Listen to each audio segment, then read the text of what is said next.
Mga kabesyo akong magaganda katulad ko, char. Ayan, for today's video ay magluluto po tayo ng burger steak. So, ano pang hinihintay nyo? Welcome sa Panlasang Lot-Lot. Charot! So, tara mga kabesyo, i-prepare na po natin yung ating mga iba't ibang sangkap. Let's go! Igilingin muna natin tong sibuyas natin para masaya. Gayakin natin tong sibuyas.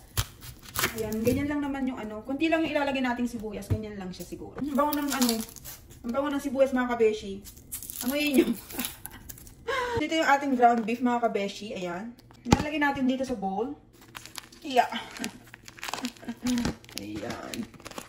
Mix na natin tong ating bawang sa sibuyas, onion and garlic. Ayan. Lalagyan natin ng egg. Lagyan mo ng itlog. Ayan, itlog. Lagyan natin ng dahan-dahan with tender. Ano na sinasabi ko? Ayan. Dahil nakaluwag-luwag tayo ngayon, dalawa yung ilalagay natin egg. Okay. And then next, syempre, ilalagyan din natin ng ibap. Ay, ibap, mali. Ito pala yung ating ibap. Ayan. Milk.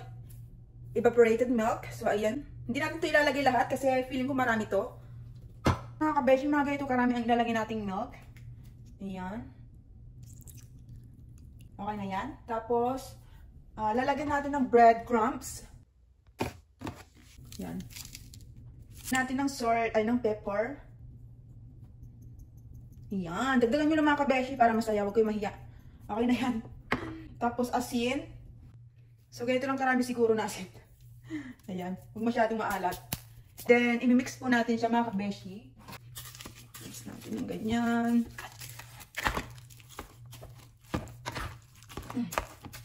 Ayan. Pwede nyo kamayin mga kabeshi. Basta siguradihin nyo lang na malinis yung kamay natin. Okay? So, ayan mga kabeshi. Okay na yung ating mixture. Mixture bang tawag dyan? Ayan, nahalo na siya ng maiki. And then, isiset aside muna natin to kasi gagawa tayo ng gravy ng ating burger steak. Okay? So, let's go. Kabeshi, para sa ating gravy, kailangan natin ng butter. Ayan. We need butter. And then, mushroom. Ayan, meron tayong mushroom. Kailangan din natin yan. Tapos, flour. Ayan, kailangan natin ng flour. And then, black pepper. Tapos, water. Yeah, water. So, ano pa nga ba yung mga kailangan natin? Wait lang, basahin ko lang to para sigurado. Ayan. And then, syempre, kailangan din pala natin ng dato puti soy sauce. So, ayan, dato puti. Back na naman. Char. So, ayan. So, let's go. So, ngayon naman mga kabeshi wak, magpapainit na po tayo ng kawali. Po natin yung butter. Ayan.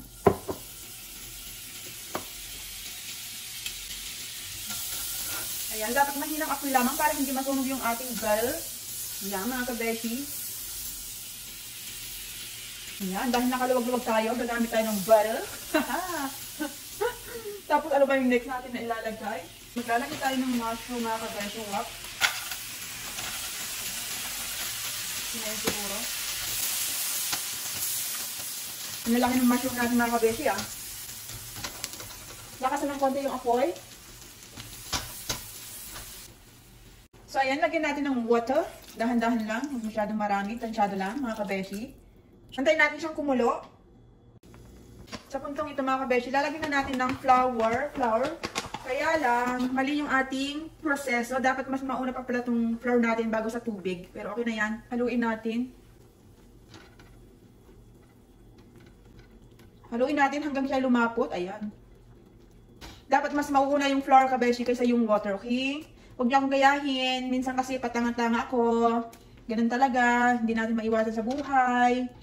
Pero at least, tinama ko naman agad. Sinabi ko sa inyo agad-agad. Para hindi niyo ako gayahin. Ganun. Makulay ang buhay. Ayan, mga kabeshi.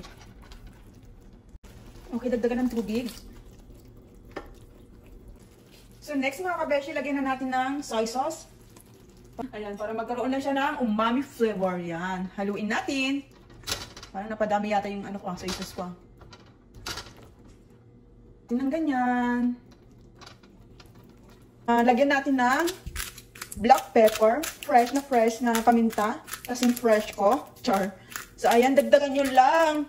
Kayong mahiya. So, okay na yan. Haluin ulit. Ng ganyan. Haluin natin. O, diba? So, lumalapot na siya, mga kabeshi. Okay. Lapot na siya. Grabe. Ang sarap. Sauce pa lang yun ha. Ang sarap na mga kabeshi. Konting asin mga kabeshi ha. Konting-kunti lang. Yan, okay na yan. Yan, kumukulo na ang aking niluluto. Kaya sundan mo aking payo. Char. So ayan, haluin lang natin ha, hanggang siya lumapot. So ayan o, lumalapot na yung kanyang gravy.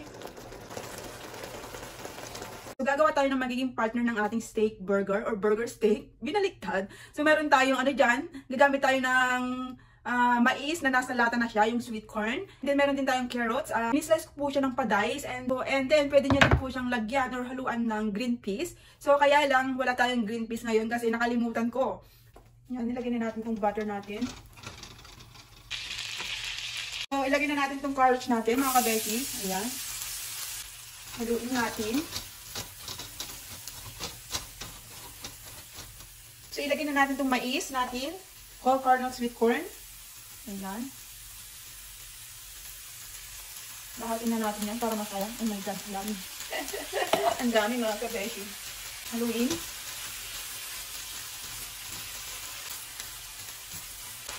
Ilagay natin ng asin mga kabeshi. Pepper. Yan, okay na yan. Haluin natin. Para masaya, haluin ng may kasamang pagmamahal. Yan. Para lalong sumarap yung aking niluluto. Dapat hinahaluin ng may kasamang pagmamahal. Yan mga kabeshi. Ang dami kong alam.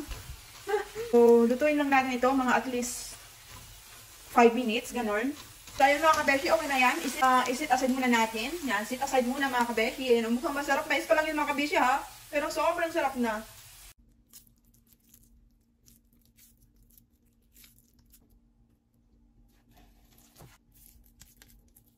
Ayan.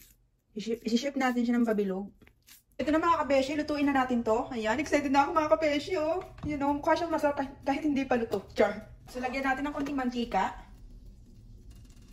Oops. Okay na yan.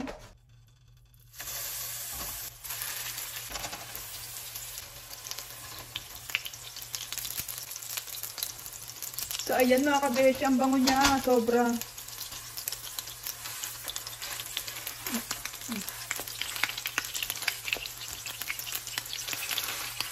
Lalaki nito ah.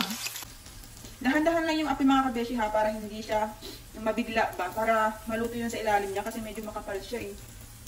Pero kung gusto nyo manipis lang, okay lang naman. Ayan, ang hirap siyang baliktarin mga kabeshi. Woo! Yun. Kasan natin medyo yung apoy, medyo mahina kasi siya. Sarap mga kabeshi. Sarap po.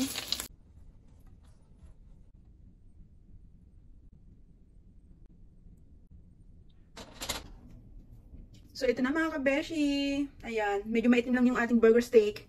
Gawa kasi ng ano yan. Nilagyan ko ng toyo. Tapos yung mushroom is black siya. Maitim na mushroom. Hindi kasi ano. Iba kasi yung ginamit mong mushroom. Hindi yung mushroom natin na nasa lata. Ayan o. O diba? Mukhang siyang masarap. So ano pang hinihintay nyo? Tikiman time!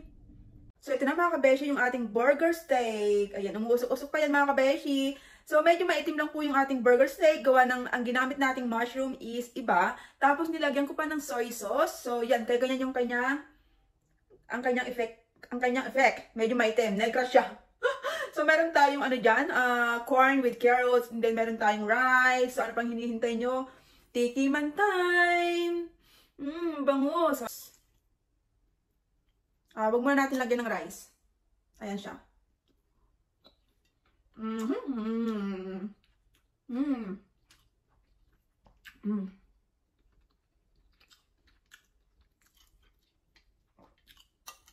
With rice. Tapos may kasamang corn. Ayan.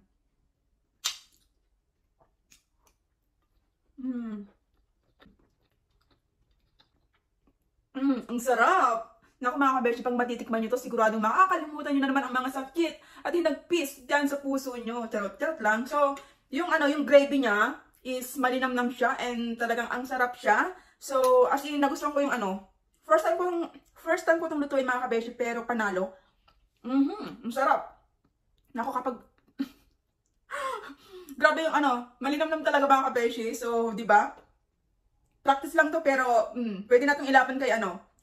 Pwede nang ilaban to sa Jollibee. Char. Ang sarap niya mga kabeshi, grabe. Kain.